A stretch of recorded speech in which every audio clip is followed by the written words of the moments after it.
Hola, acá voy a mostrar lo que hicimos hoy en el DS Incubator en 2 Degrees Investing, donde trabajo, para seguir la lección de Code Refinery con la que estamos trabajando con mi grupo de colegas. Estoy mostrando acá RStudio desde la nube, RStudio Cloud, y lo hago así para tener acceso a una terminal que ustedes puedan reproducir. Algunas cositas que estuve haciendo detrás de escena son las siguientes. Recuerdan que la vez pasada mostré cómo podemos usar la variable PS1 para definir la consola que quisiéramos. O sea, podría ser cualquier consola, algo así, si quisiéramos. La consola de la terminal. Pero lo que pasaba con ese approach era que cada vez que cerraba una terminal y volvía a abrir otra, la consola cambiaba a la consola por defecto que recibí en RStudio, que era una consola o un prompt de la consola muy largo y un poco incómodo. Entonces lo que hice yo fue definir esa misma variable como me gusta a mí, pero que como lo hago es con \w mayúscula para que me dé el working directory en el que estoy, y signo pesos y un espacio. O sea, esta variable la definí no directamente en la terminal, sino que la definí acá en home en un archivito llamado profile. Si ustedes hacen eso, digamos, esa definición que hacen del prompt queda guardada. Así que estamos usando eso. Otra de las cositas que hice detrás de escena fue correr la función de useThis, en minúscula, useThis, useRStudio, ¿sí? Que eso me agregó un archivito. Vamos a ir al working directory, acá estamos, un archivito llamado recipe.rproject y que luego y que también agrega automáticamente un par de archivitos más, como este archivo gitignore y rproject.user de esta carpetita. Como pueden ver, acá tenemos estos archivos que han sido agregados, los podemos ver también en el panel de Git. Y hoy quería mostrar un poco esa conexión que hay entre lo que estuvimos haciendo desde la terminal y lo que ustedes pueden ver en el panel Git de la interfase que nos da RStudio. De esta forma espero solidificar el modelo mental, digamos, que estamos desarrollando para entender cómo funciona Git. Probablemente ya estés familiarizado o familiarizada con la interfase que nos da RStudio. Habrás visto, digamos, cómo interactuar con los archivos acá desde el panel de Git de RStudio, y quizás lo que estoy mostrando en la terminal parezca un poco nuevo, pero las dos cosas son equivalentes. Por ejemplo, si yo hago acá un git status, como hicimos la vez pasada, git status, acordate que puedo hacer control L para limpiar. Git status me va a mostrar los archivos que están, que han cambiado en este caso, pero acá me está diciendo que son archivos que no están siendo monitoreados por Git, que es la misma información que nos está dando RStudio acá en el panel de Git, solo que de una forma más compacta. Y esa forma más compacta también la podemos reproducir con la banderita "-s". Si hago eso, esta información que mostré antes ahora se muestra de una forma mucho más parecida a la que nos muestra RStudio, donde cada archivo que no está siendo monitoreado por Git aparece con este signo de interrogación.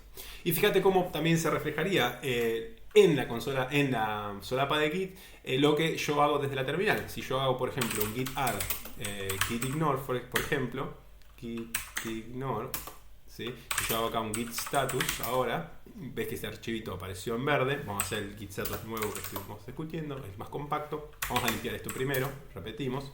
Si yo ahora refrescara la solapita de Git, vamos a ver exactamente lo mismo que vemos acá en la terminal. O sea que estas dos cosas son equivalentes. Desde la terminal o desde la solapa de Git, las dos cosas nos ofrecen el mismo resultado. Y la única razón por la que lo usen un poco distinto es porque porque el defecto de git status es un poco más largo, pero podemos reproducir lo que vemos en la terminal, en la solapita de Git, con la banderita "-s". ¿Sí? Entonces, vamos a agregar estos dos archivitos, ¿sí? Que lo puedo agregar desde acá o desde la terminal, con git add all, con el puntito agregamos todos los archivos, y vamos a hacer un commit. Con git commit vamos a usar la bandera "-m", ¿sí? Para poder agregar el mensaje directamente desde acá. Por ejemplo, agregar infraestructura de RStudio. ¿Sí? Ese va a ser mi nuevo mensaje. Acá me parece que me olvidé alguna comilla. Ahí está. Ahora puedo hacer un git log, que eso me parece que lo vimos la vez pasada un poquitito. para revisar el commit que acabo de hacer. Y eso es más o menos parecido a hacer un clic acá en el botoncito de historia, ¿sí? Donde también vemos que tenemos dos commits, ¿sí? Estos dos commits, los mismos dos commits que vemos acá. Ahora bien, si quisiéramos hacerlo un poco más parecido, podríamos modificar el git log con, por ejemplo, la bandera oneLine, ¿sí? Vamos a limpiar esto con control L o con clear, ¿sí? Y vamos a repetir el mismo comando. Git log oneLine me ofrece una visión de la historia que es muy parecida a la que obtenemos acá desde la solapita de Git, ¿sí? Ahora, esta solapita de Git también nos muestra el diff, o sea, nos muestra lo que ha cambiado con respecto a ese archivo respecto de la versión que Git ya tenía registrado anteriormente. Entonces, ¿cómo podremos hacer eso? Bueno, con git diff. Sin embargo, git diff tiene varios modos. Si pedimos el help file de git diff, vamos a ver que en la parte de sinopsis, ¿sí? Hay varias líneas porque hay distintas formas que puede tomar git diff. Git diff sin nada más, o sea, ves que todo esto está entre corchetitos cuadrados. Esto significa que son todas cuestiones opcionales. Con git diff solamente, si no le pidiéramos más nada, esta forma que está acá, lo que vemos son los cambios que hemos hecho respecto del índice, lo que está siendo preparado para el próximo commit. Entonces, si en este momento ahora, vamos a ver, salgamos acá con Q y hacemos un git status primero. Como yo ya hice un commit y tengo todo muy limpio, ¿verdad? Entonces, si yo hiciera git diff, me tendría que mostrar nada. ¿Sí? No hay nada que mostrar. Pero si yo tocara un nuevo archivo, por ejemplo, creamos el archivo a.txt y ahora hago un git status, ahora sí tengo algo que ha cambiado. Entonces, ahora sí podría hacer git diff sin ninguna otra opción más. Y no, porque este archivo no está siendo monitoreado por Git. O sea, la forma git diff funciona solamente si se refiere a un archivo que ya está siendo monitoreado por Git y queremos comparar a cómo ese archivo está ahora en el staging area. Entonces, para reproducir eso, primero voy a hacer vamos a remover este archivito a.txt, ¿sí? Para empezar, quería demostrar la opción de, por ejemplo, tocar el archivo instrucciones, ¿sí? Vamos a agregarle una línea más. Vamos a ver la línea disfrutar, ¿sí? Y ahora este archivito, sí, si le damos, limpiemos, git status, vemos que ese archivo ha sido modificado. Y ahora sí, si yo hiciera git diff, obtendría los cambios que tiene ese archivo en el working tree, o sea, en nuestro directorio, en nuestra computadora ahora, comparado con la última versión que Git registró, ¿sí? Entonces, esa sería la forma de git diff, vamos a ir help, cuando no tiene ninguna opción. Esta forma de acá.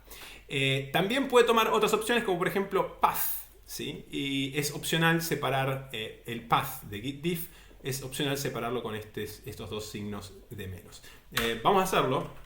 Yo hiciera git diff, en vez de hacer solamente git diff, si hiciera menos instrucciones.txt, obtendría exactamente lo mismo. Y eso es útil cuando, por ejemplo, tenemos varios archivos modificados. Digamos que agregamos también acá media cebolla a la parte de ingredientes.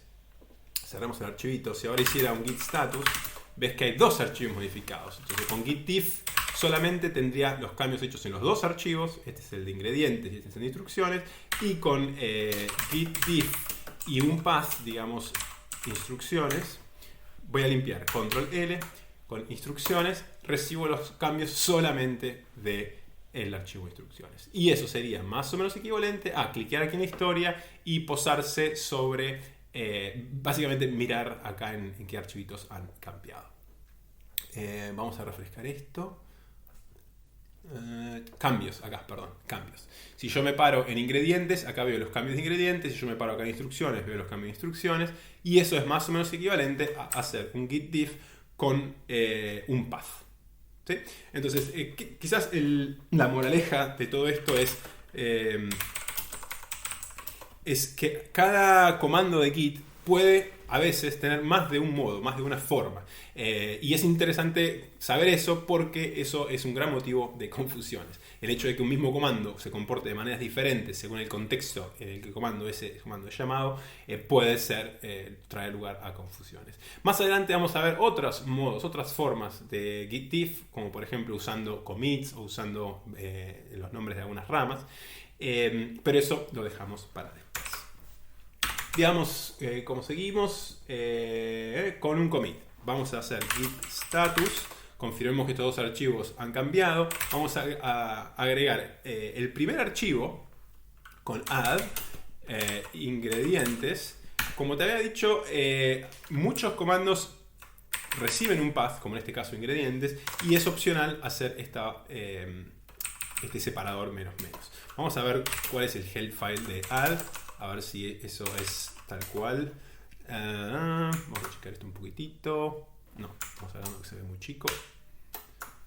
Ahí, déjeme agregar. Lo que quiero confirmar es si git add tiene como path el separador ese. Bueno, no lo lista. Ah, sí, acá está.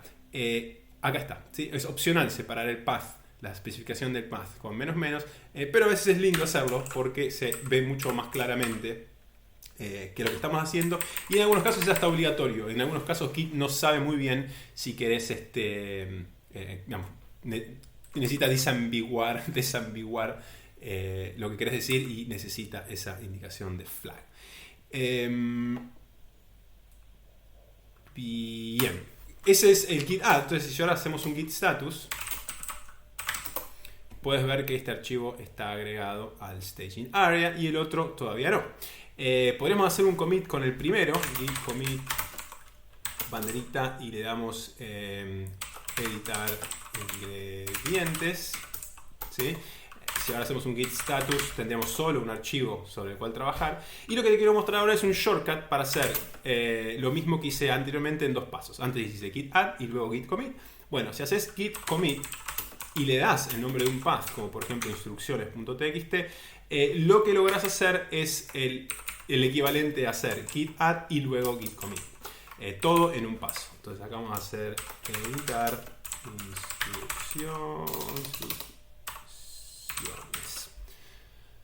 Bien, entonces acá ahora puedes ver que sin haber hecho el git add pude agregar instrucciones porque lo hice con este shortcut que consiste en especificar el path sobre el cual queremos hacer el commit.